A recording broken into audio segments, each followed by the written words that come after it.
Today we're going to look at a lab that's going to demonstrate the flexibility and the power of using a GRE tunnel versus a traditional VPN connection between sites. So here's what we have for our scenario that we're going to be playing with today. We have a company, they have two sites, which in this map are designated by R1 and R2. Both of these sites have a connection to the internet on a public IP space. Router 1 with the 162 over here, and site 2, which R2 is the 145.12 space. And behind each of these routers, just for demonstration purposes, we have an RFC 1918 IP space that they might be using for their client networks, let us say.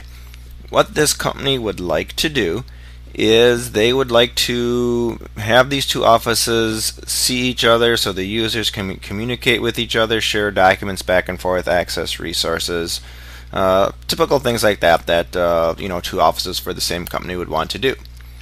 So there's a couple options to do this. One of the most popular, they're all going to involve the same technology, but one of the ways you would do this is have maybe a VPN appliance device sitting here that would go through this link, through the internet, back down to this site, to router 2, and the two routers would see each other through the internet, and you could encapsulate that and secure that with current VPN technology, and that is certainly a viable way to do it. What we're going to do in this video is take that a step further. We're going to create a secure VPN tunnel like that, but we're going to use a GRE tunnel to do that, and that stands for Generic Routing and Encapsulation Tunnel.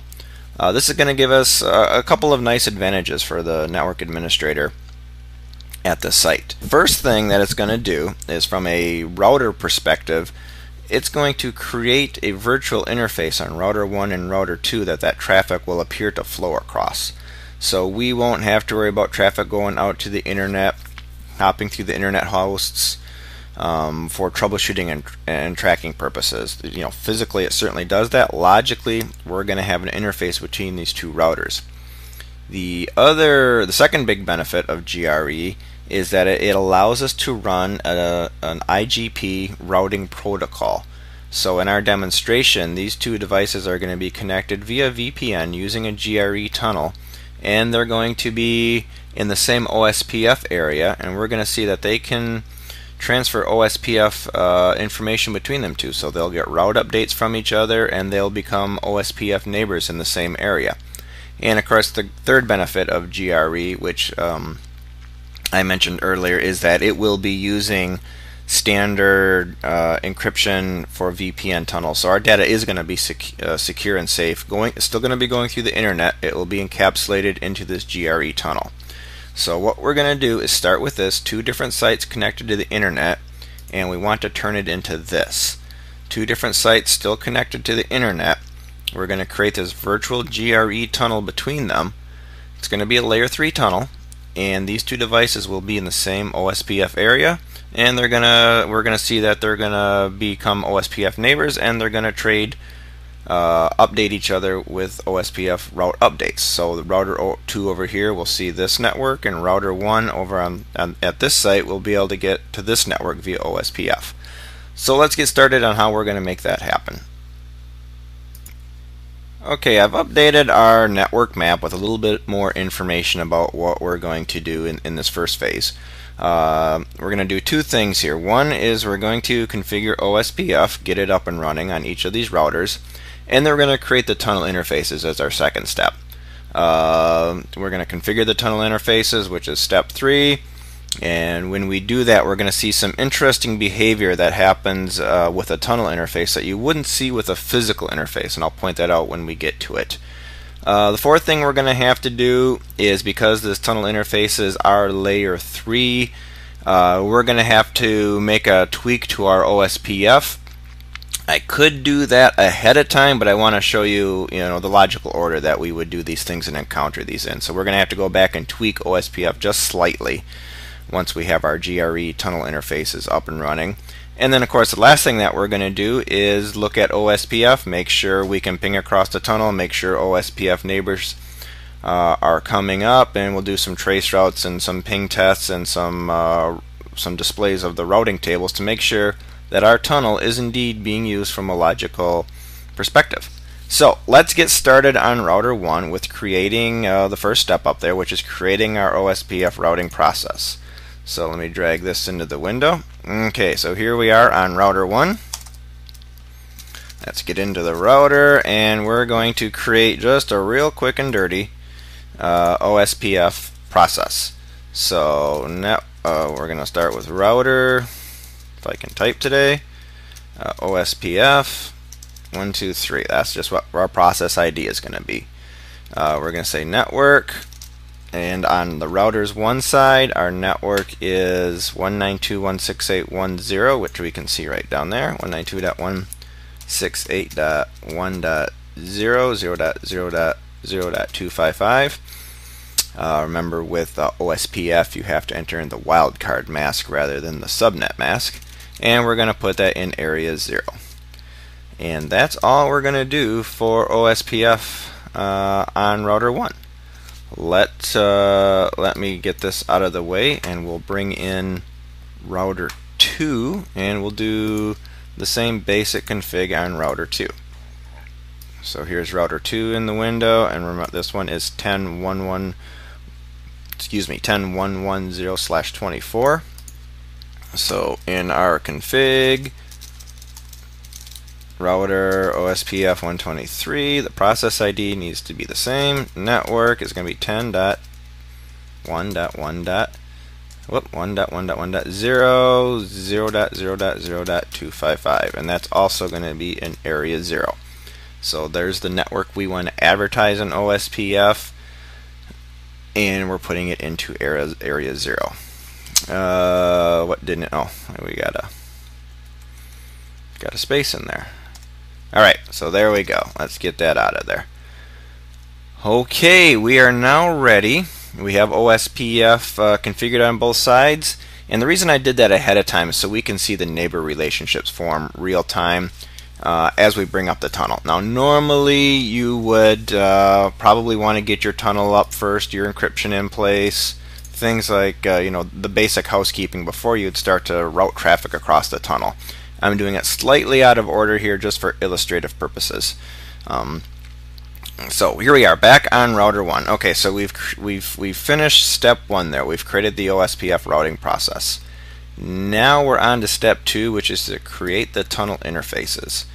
Creating a tunnel interface is very much the process like creating a loopback on a Cisco device. It's a virtual interface, and you just create it. It's not a you just tell the router, I'm making up this interface. Very much like creating like I said, a loopback or an SVI, a VLAN interface. So we're going to say we want to create interface tunnel. We'll just call it tunnel 0. Now when we do our tunnel interfaces, so there, we created the tunnel interface, it put it to down. When we do our tunnel interfaces, we've got to tell it a couple of things. First of all, our first command that we're going to use is tunnel source.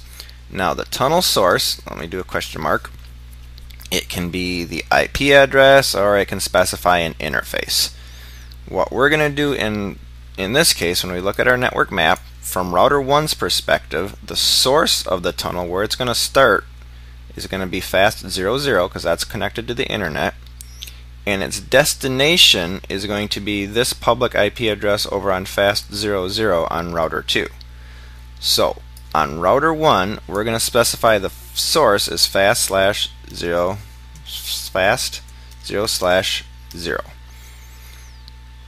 Okay, now I'm going to do something I should have done earlier, but I want to do ping. I want to make sure this router can actually get to the internet. Okay, again, good enough. Okay, so our tunnel source is fast 00. The next thing we need to do is specify the destination.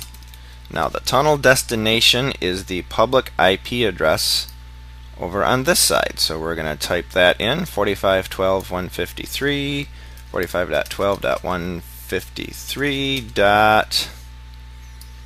the IP address on that interface is 202. 202. Now we're going to see something interesting happen when we hit the enter key here. So we've got our source and our destination for the tunnel, and look at that. We get a message that tells us our interface tunnel 00 has gone to an up state. How can that be? The tunnel interface is logical. It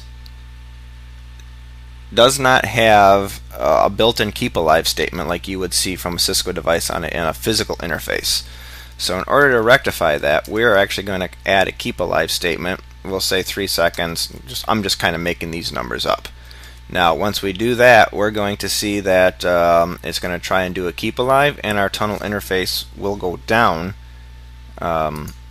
because there really is nothing that it's communicating with on the far side. There we go. The tunnel interface changed state to down. It couldn't communicate. The keep alive failed, so it truly put our tunnel in the accurate status, which would be an up-down status. So now we have the tunnel interface created on router 1. We can see it if we do show IP interface brief. So there's our tunnel interface. It's in an up-down status, the bottom line here. So we have to add a few more things to it to bring it up to what we want. First thing is we need to assign it an IP address. We want this to be a layer 3 interface. So just like any other interface, we're going to assign it an IP address. Based on our network diagram back here, the interfaces are 10.10.1. This is going to be .1. This is going to be .2 on a /30 interface. So this one is going to be 10.10.1.1, 255.255.255.252 to give us our /30. So there we've assigned it an IP address. I'm going to do two other things to this tunnel that we don't need to do for the sakes of this demonstration, but if you're going to really build a tunnel, you may want to add these statements in. The first one I'm going to do is tell it the tunnel to do its own path MTU discovery because it's going over the internet. And the last thing I want to do is, because we're going to be using OSPF on this tunnel, I'm basically telling it the same thing to keep OSPF packets nice and neat. Okay, so do show IP interface brief, and there we go. Our tunnel 10.10.11, it's got an IP address. It's up down because we added that keep alive statement, so it really cannot reach its destination. So it's in an up-down state right now. Let's hop on over to router 2 and configure the tunnel interface on router 2 basically the same way. So here we are on router 2. First step was to create the tunnel interface. Interface tunnel 0. We're gonna give it, okay, so it went to down. We're going to give it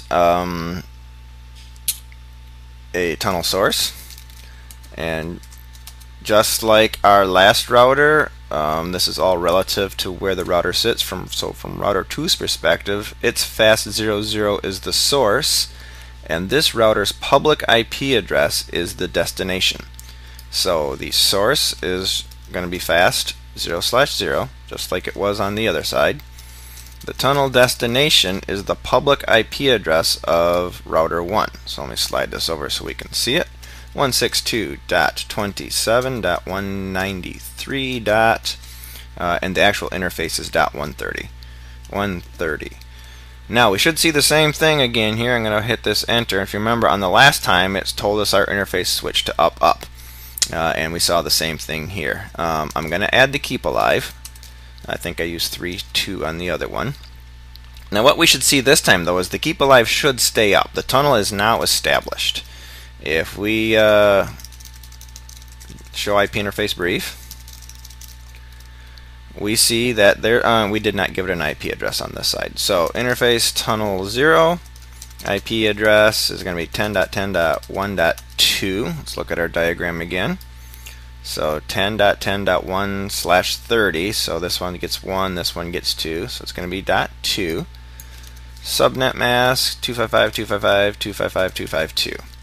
And then while I'm in here, I'm going to add those same other cleanup commands. MTU path I hit the cap lock.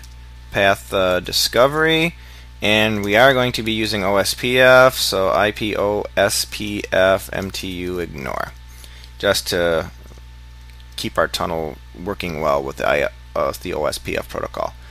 So again, let me get out of the interface.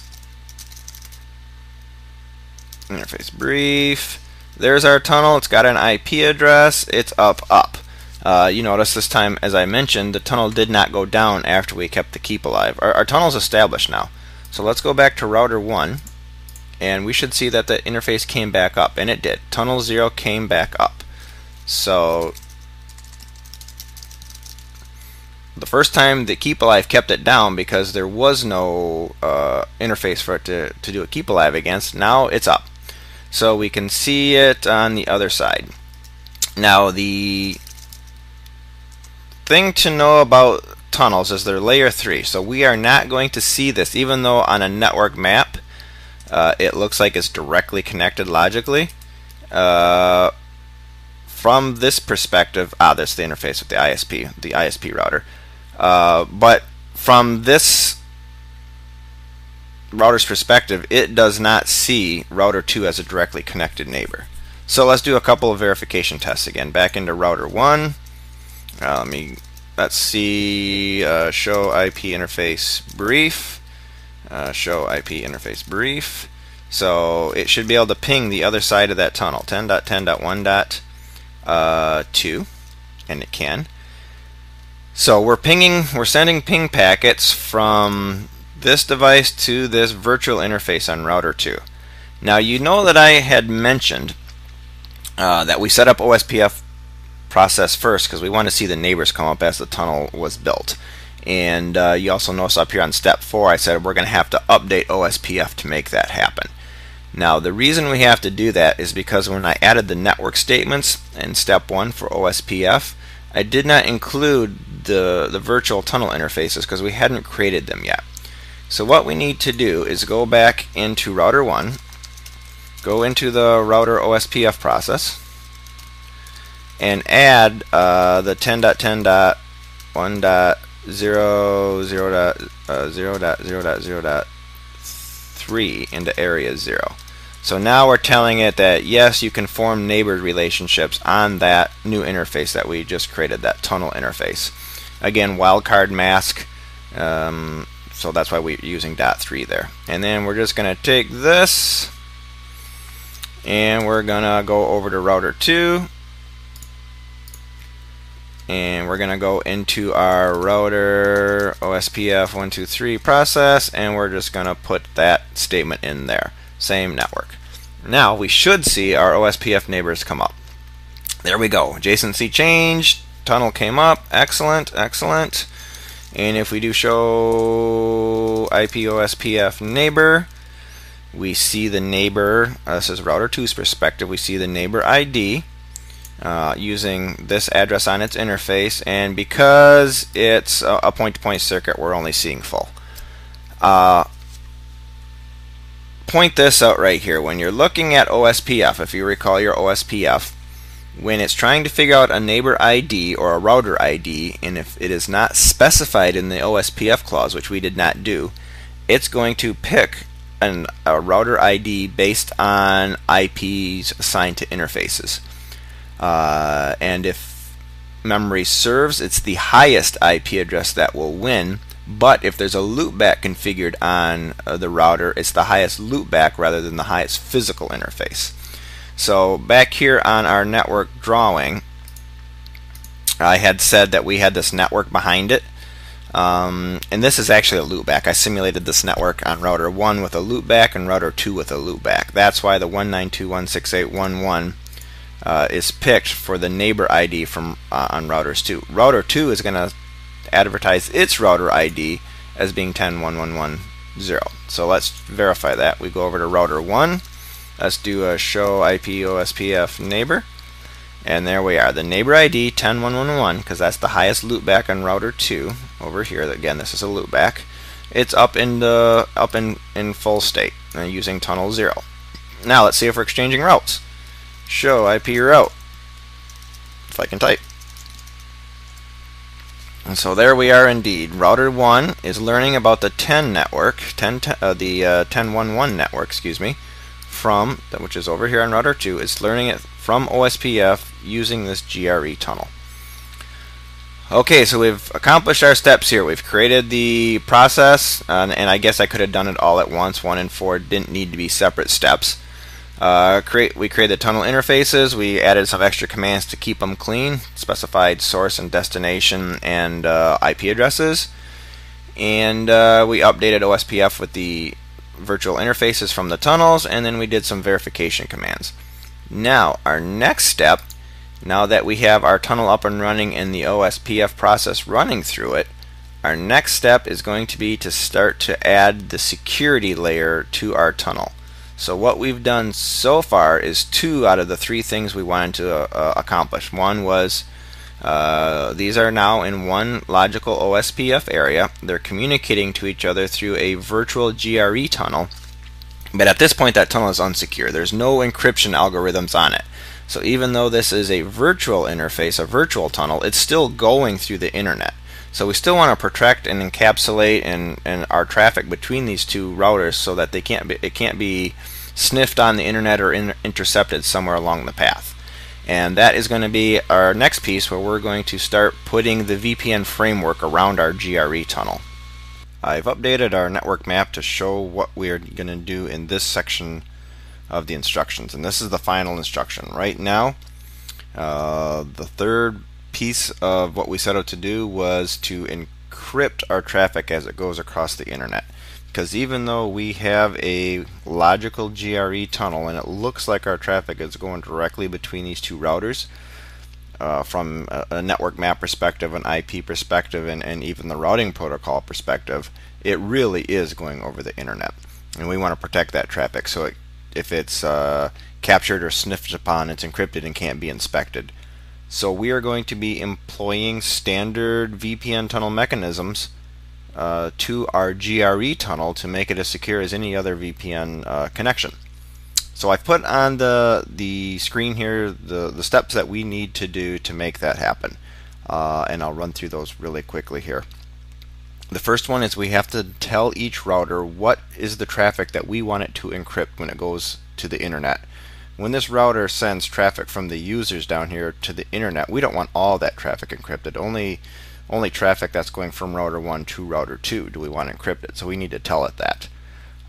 Then we need to start defining our IPsec policies, and there's traditionally 2 phases to an IPsec encryption mechanism. One is the ISACEMP, which is phase 1, and the second, which is IPsec, which is the true IPsec, and that's phase 2.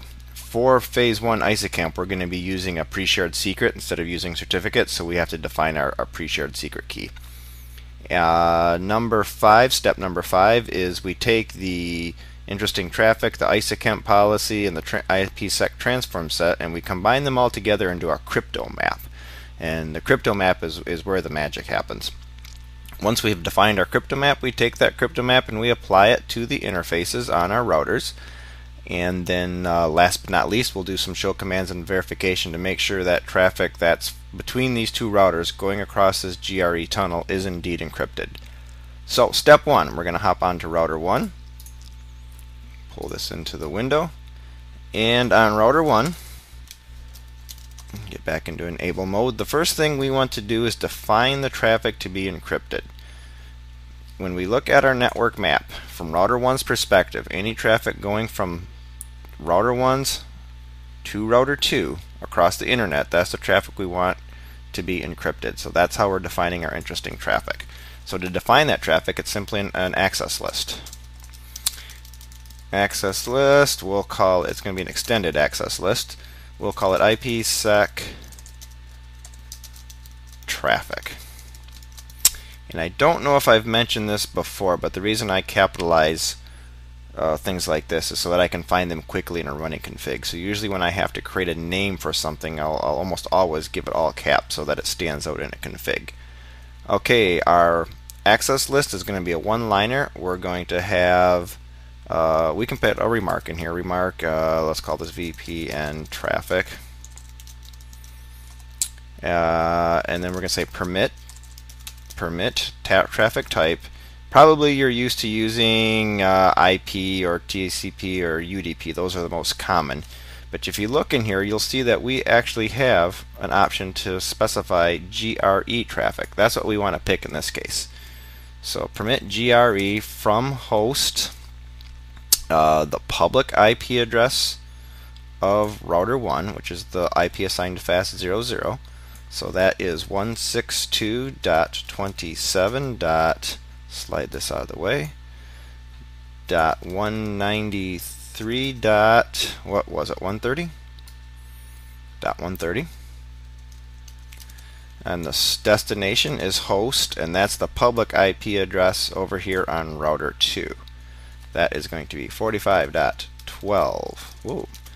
12.153.202. And I just want to verify these because these are easy to do typos on. 45.12.143.202 on that side.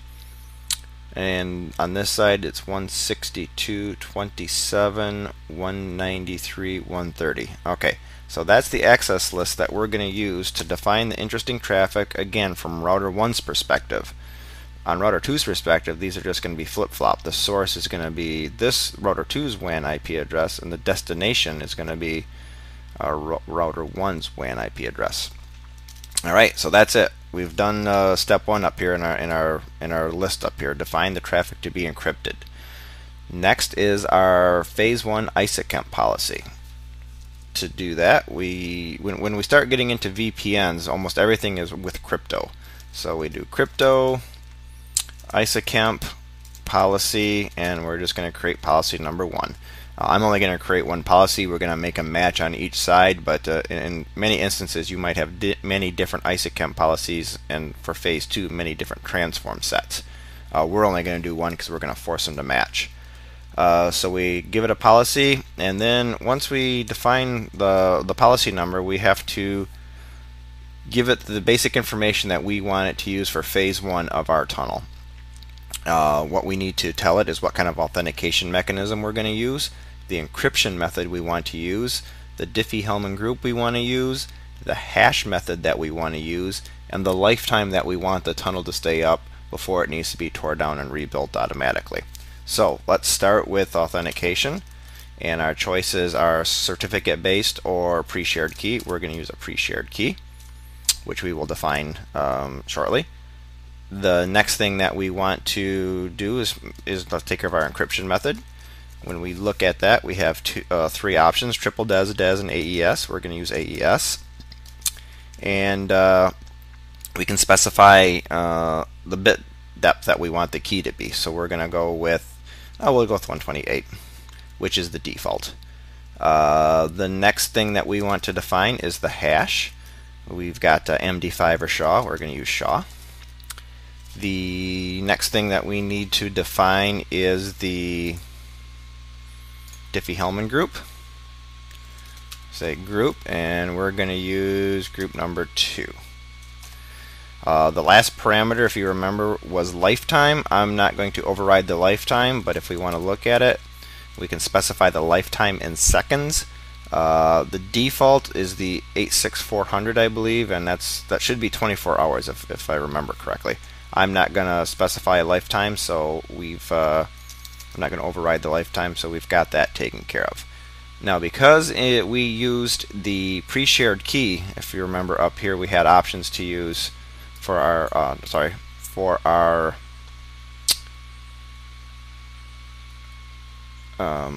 where's it at? I'm missing it here. Right here.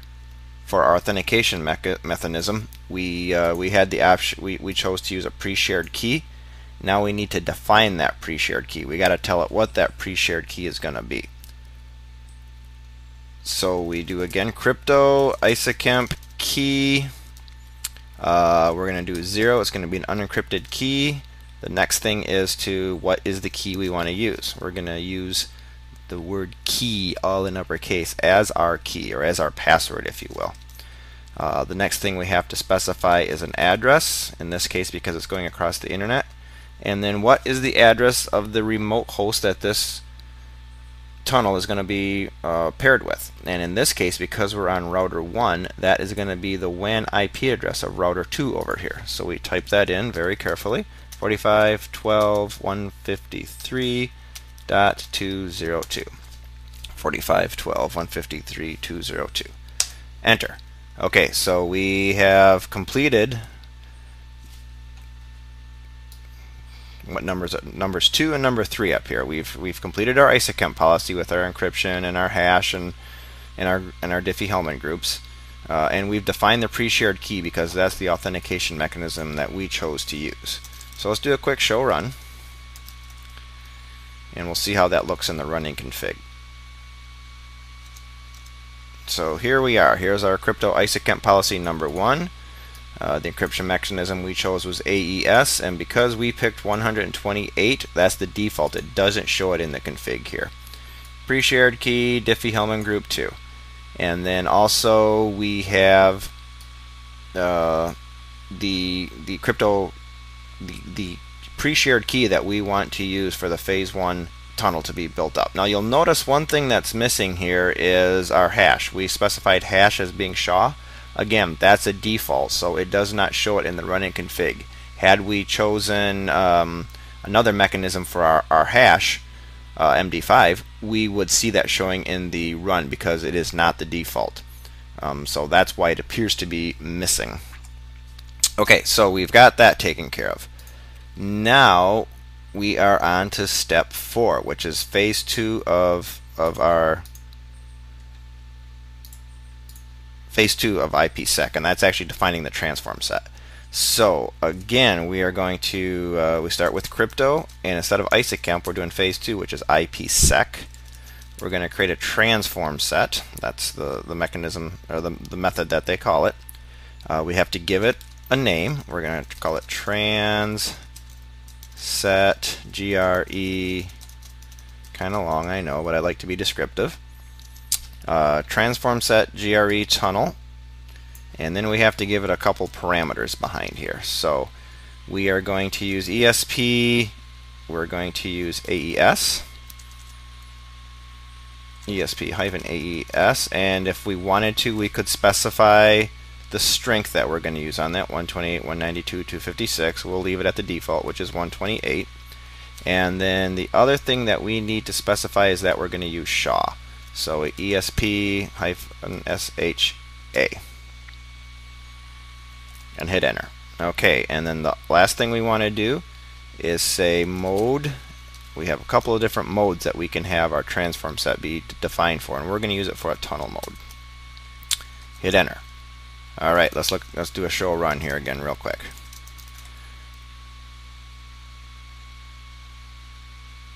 So we have there's our policy, there's our shared key, and here's our transform set that we just typed in. The transform set is all one line.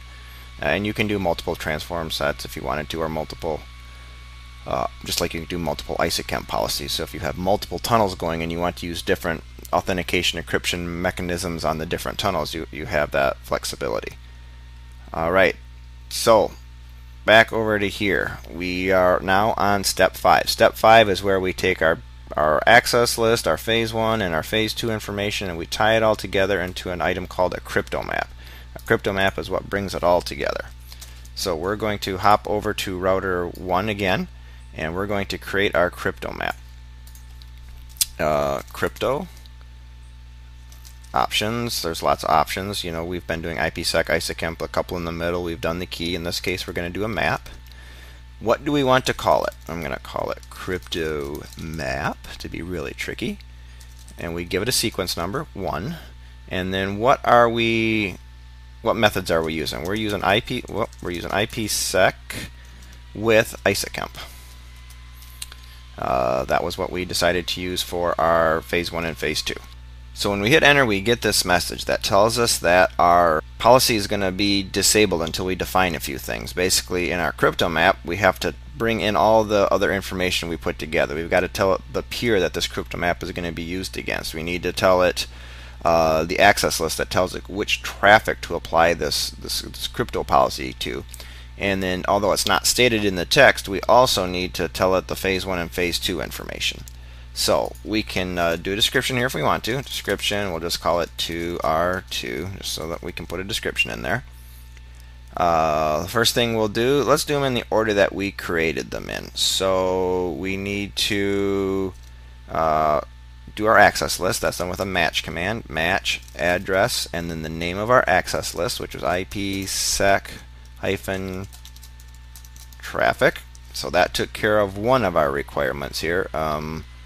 This one right here, a valid access list, has been configured. That's our access list. We need to do a set peer, and that's the other thing it tells us we need to do. And we need to enter the IP address of the peer. What's on the other end of this tunnel? Now we've defined that a few times already up here, so I'm just going to copy and paste it from here, but it's the WAN IP address of our partner router. Alright, and the last thing that we need to do is we need to specify the transform set that we just created. So again, we say set transform set, and the transform set is that big long name that we typed in up here, transset GRE tunnel. So we specified the peer as we were required. We specified the access list that we created to define the GRE traffic going across that tunnel, and we set our transform set. So now we are ready to apply the crypto map to our interfaces. And for the sake of brevity, I have already gone on router 2 and created the access list, the ISACamp policy, the IPsec transform set, and also the crypto map. So the only differences on router 2's perspective is wherever we had to enter a peer ID is going to be the WAN address of router 1. So when we had to do that for our peers for here, we had to do it for the crypto key, and of course our access list, the hosts are flip-flop because of the way the access lists work. So right now we have our tunnel up and it's sending traffic back and forth. We've seen that all along. What we are going to do is apply the crypto map that we just created. Now when we apply the crypto map, we have to apply it to two interfaces. We have to apply it to our logical GRE tunnel, and we also have to apply it to our physical fast 00, because that's where the traffic is really going through. So let's go to interface fast 0/0 first. We type crypto map and then the name of our crypto map, which we called crypto map, and hit enter. Now we are going to see that we start getting some warning messages here. Because I've created the other stuff on router 2, but I haven't applied the crypto map to the interfaces. So what's going to happen, here we are, tunnel 0 went down. It went to a down state.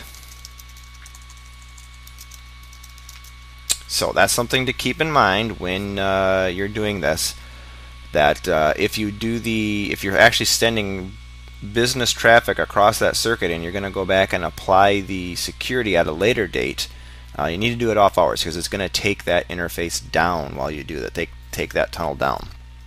And then we also need to go to interface tunnel 0 and apply the crypto map CRYPTO to the tunnel interface as well. Alright, so that takes care of router 1. Now I'm going to flip over to router 2. We're not going to recreate all that, the ISACamp and the transform set, because I've already done that here. I've already created the crypto map as well. We're just going to apply the crypto map. So we go into interface tunnel 0, crypto map, and the name crypto map, and we go to interface fast 0/0, crypto map, and then the name CRYPTO map. Now we should see our tunnel come back up. We should see our we should see OSPF relationship come back up, and we should see routes being exchanged. And there we go. Our tunnel came back up, came to an up state, and we see that our BGP neighbors, our OSPF neighbors have transformed and transitioned to a full state. And if we go back to router 1, which was where we saw the tunnel go down, we see that it's gone back up. Remember, it went down up here. Right here we saw the tunnel go down. Here it's coming back up, and here we see that OSPF has gone into a full state as well. So back on router 1, again, seeing as we're here, let's continue. If we do show IP OSPF neighbor, we should see, there we are, router 2 as our neighbor again. And now, Let's see if our traffic is being encrypted. To see that, we use a show crypto IPsec, because that's where the encryption really takes place, is at the IPsec level, and we do SA for security associations. Now, here's all kinds of good information in here, but here's the part that you want to look at to see if your traffic's being encrypted. What this is telling us is from router 1's perspective, as of when we ran this command, it encapsulated 65 packets and encrypted 65 packets. And here's what it received. It decrypted 64 and 64. 64 went from router 1 to router 2. 65 went from router 1 to router 2. 64 came from router 2 back to router 1. Now, because we're running OSPF and we got those keep alives on our tunnel, we should see, if we run that command again, that number climbing. So there, it went up. Let's jack this up a little bit so we can see those numbers take a big hit. So we're gonna ping router 2. Ping IP 10.10.1.2. Repeat of, let's do 50. So we're sending 50 pings across that tunnel.